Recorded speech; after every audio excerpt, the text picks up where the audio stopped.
법원의 가처분 결정으로 직무집행이 정지된 경기도의회 국민의힘 광미숙 대표의원이 법원에 이의 신청서를 제출했습니다. 경기도의회가 심의 중인 경기도 도교육청 새해 예산안이 법정 처리 기한을 넘길 수도 있을 것으로 보입니다. 여야의 팽팽한 의견 차이로 소소위원회를 구성해 논의를 계속하고 있습니다. 의정부 송양유치원과 인접한 부지에 지식산업센터 건립이 추진되고 있습니다. 이와 관련해 주민 설명회가 열렸는데요. 주민들은 시에 건축 허가를 반려해 줄 것을 요청했습니다. 부동산 경기가 얼어붙고 집값이 하락하면서 전세 물건이 늘고 있습니다. 전세 물건 관련 분쟁도 늘고 있어 주의가 요구됩니다.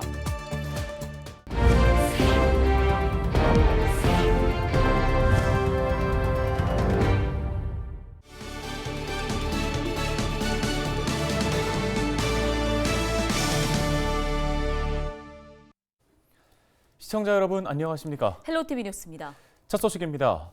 법원의 가처분 결정으로 직무집행이 정지된 경기도의회 국민의힘 광미숙 대표의원이 법원에 이의 신청서를 제출했습니다. 과금원 측은 대표의 직무 대행이 없다 보니 업무상 공백이 발생하고 있어 이 사건 본안 판결 전까지 직무를 다시 살려주는 게 맞다며 법원은 가처분 인용 결정을 취소해야 한다고 설명했습니다. 수원지법 민사 31부는 지난 9일 도의회 국민의힘 정상화 추진위원회가 곽 대표를 상대로 낸 직무집행정지 가처분 신청을 받아들였습니다. 경기도의회가 심의 중인 경기도와 도교육청의 새해 예산안이 법정 처리 기한을 넘길 수도 있을 것으로 예상됩니다. 경기도의회 예산결산특별위원회는 지난달 28일부터 12개 상임위원회 예비심사를 거쳐 넘어온 도와 도교육청 새해 예산안을 심의 중입니다. 지난달 28일까지 상임위원회별 심사가 진행됐으며 이달 5일부터 예산안 조정소위원회를 구성해 최종 심사를 하고 있는데요.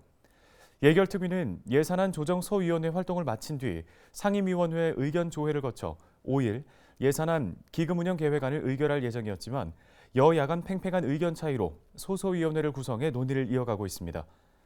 지방자치법 127조에 따라 도의회에서는 회계연도 시작 15일 전까지 예산안을 의결해야 합니다. 예산안 처리 법정 기한은 16일입니다. 의정부 송양유치원과 인접한 부지에 민간 사업자가 지식산업센터 건립을 추진하고 있죠. 주민들은 아이들의 통학로 안전과 일조권 침해 등을 우려하고 있는데요. 네, 주민들이 지식산업센터 건립의 현 추진 상황과 대응 방안을 모색하기 위해 주민 설명회를 열었습니다. 설명회에는 의정부시도 참석을 했는데요. 주민들은 지식산업센터 건축 허가를 반려해 줄 것을 의정부시에 강력하게 요구했습니다. 이재필 기자입니다. 송양유치원 비상대책위원회가 지식산업센터 건립 현황 설명회를 열었습니다.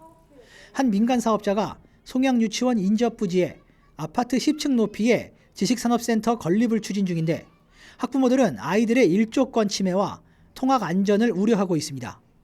설명회에 참석한 학부모들은 지식산업센터 건축 허가를 반려해 줄 것을 의정부시에게 입을 모아 요청했습니다. 2017년도에 부산에서 이런 사례 거의 비슷한 사례 있습니다. 건축 허가 반려했습니다. 저희도 해주십시오. 못한다고 하지 마시고 해주십시오. 의정부시는 법적으로 문제없을 경우 무조건 건축 허가를 반려할 수는 없다고 상황을 설명했습니다. 특히 주민들이 예시로 제시한 부산 사례 역시 의정부의 상황과 맞지 않다고 덧붙였습니다. 허가가 가능하게 정해놓은 땅에서 시장님이 같은 땅에서 같은 거를 반려하는 부분에 있어서는 부산처럼 바로 이제 무조건적으로 반대하기는 좀 앞뒤가 좀 안 맞지 않나. 단 의정부시는 현재 민간합동조사단의 조사 결과에 대한 자문 변호사의 법률 검토가 진행 중이라며 답변에 따라 적합한 대응 방안을 찾겠다고 강조했습니다. 의정부시는 11월 한 달간 지역 주민들과 민간합동조사단을 구성하고 지식산업센터 건립 추진 과정에서 절차상 문제는 없었는지 조사한 바 있습니다. 지금 4명의 변호사에게 자문을 구한 상태예요. 이게 이제 다음 주 정도의 결과가 나올 것 같고요. 거기에서 변호사 자문 결과 중대한 하자가 있다, 아니면은 이제 허가를 반려할 충분한 사유가 된다라는 답변이 나온다면은 거기에 따라서 이제 조치를 할 수 있는 것이죠. 지역 주민들은 아이들의 안전과 교육 환경은 그 무엇보다 최우선에 둬야 한다고 주장했습니다. 특히 송양 유치원의 경우 장애인과 비장애인 원아들이 함께 공부하는데 법률상 문제가 없다는 이유만으로 그 어떠한 조치도 취하지 않는다면 그것은 지자체의 책임을 다하지 않는 것이라고 강조했습니다. 장애인과 비장애인 아동이 함께 어울려서 교육을 받을 수 있는 유일한 공공교육기관이에요. 장애인인 친구들, 그 친구들은 여기 상황이 안 좋아지는 걸 알면서도 울며 겨자 먹기로 다녀야 돼요. 걔네들 보호하실 대책 있으세요? 하지만 법적 근거 없이 사업을 막을 경우 행정소송 등 법적 분쟁에 휘말릴 수 있어 의정부시는 판단의 신중을 기한다는 방침입니다. 헬로티비 뉴스 이재필입니다.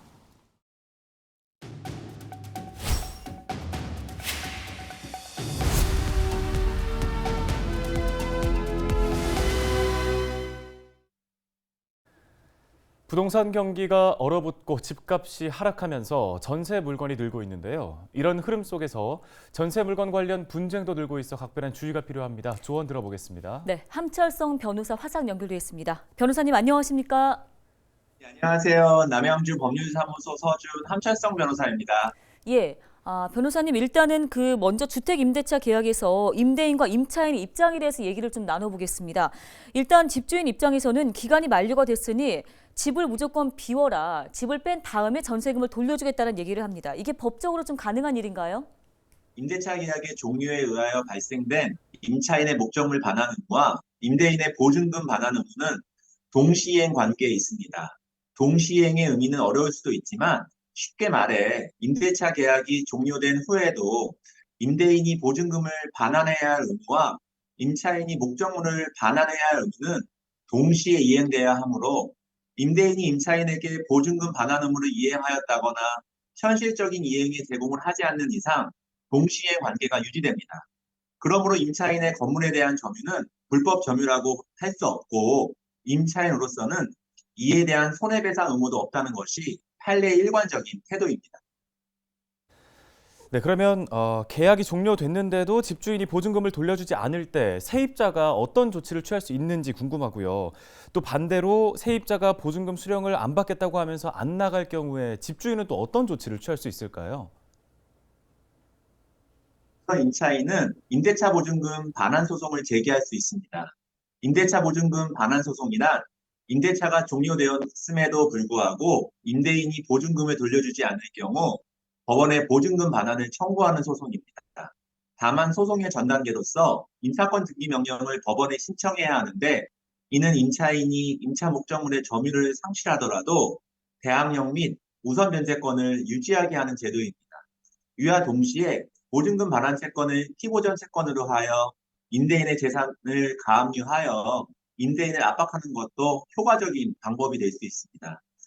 반대의 경우 임대인이 임차인에게 보증금을 돌려주고자 하나 임차인이 수령을 거부하는 경우 무턱대고 명도 소송을 제기할 것이 아니라 우선 임대인은 임차보증금 반환 의무를 이행하기 위해 법원의 보증금을 공탁하는 절차를 우선 거쳐야 합니다. 예, 부동산 시장 혹한기는 내년에도 계속될 것으로 보입니다. 관련 분쟁도 그만큼 더 늘어날 것 같아 걱정인데요. 세입자 입장에서 좀 주의를 해야 하고 기억해야 할 부분이 있을까요? 먼저 계약을 체결하기 전에 매매가 대비 전세가율이 높거나 등기부 등본상 선순위인 근저당 금액 등이 과다한 주택은 계약하지 않는 것이 좋습니다.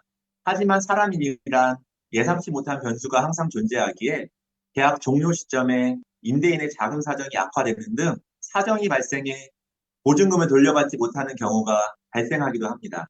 이와 같은 경우를 대비하기 위해 전세보증금 반환 보증을 활용할 필요가 있습니다. 전세보증금 반환 보증은 임대차 계약이 종료되었음에도 임대인이 정당한 사유 없이 임차인에게 보증금을 반환하지 않는 경우 보증회사가 이 상품에 가입한 임차인에게 우선적으로 보증금을 돌려주는 제도입니다. 다만 보증회사별로 가입 가능 전세보증금과 세부 유형이 다를 수 있으므로 가입 전에 세부 내용을 먼저 확인해 보시기 바랍니다. 네, 알겠습니다. 도움 말씀 잘 들었습니다. 함철성 변호사였습니다.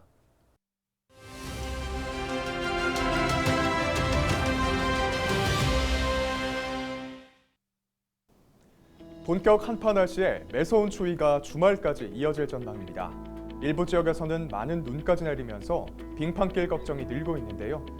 대중교통 이용과 따뜻한 옷차림이 필요할 때입니다. 가정에서는 창문과 외부 수도 배수관 등 단열과 보온 상태 잘 살펴보시기 바랍니다. 창틀로 새어 들어오는 바람만 막아도 실내 온도를 2에서 3도까지 올릴 수 있습니다. 겨울철 실내 온도는 20도 정도가 적당합니다. 더 따뜻하게 지내고 싶다면 내복이나 가벼운 웃옷을 더 입고 체온을 유지할 수 있습니다. 난방기구를 꺼내 사용할 때는 안전 인증 제품인지 꼭 확인하시고 가급적 장시간 사용은 자제하시기 바랍니다. 사용 후에는 전기 콘센트에서 플러그를 꼭 뽑아두는 것도 잊지 마시기 바랍니다. 모두가 안전하고 따뜻한 겨울 보내길 바라겠습니다. 데일리 브리핑이었습니다.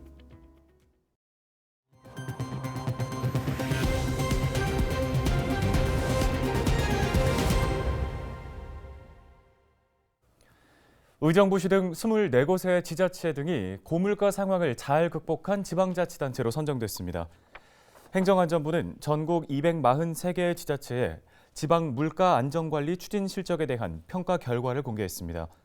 이번 평가에는 지방 공공요금 동결, 감면 등 정량 실적과 물가 안정 분위기 조성 노력 등 정성 실적 등 4개 분야 총 20개의 지표를 활용했는데요. 시군의 경우 경기도에서는 의정부시가 선정됐습니다. 행안부는 그룹별 평가 등급에 따라 총 110억 원의 특별 교부세 등을 차등 지급할 예정입니다. 뉴스 마치겠습니다. 네, 고맙습니다.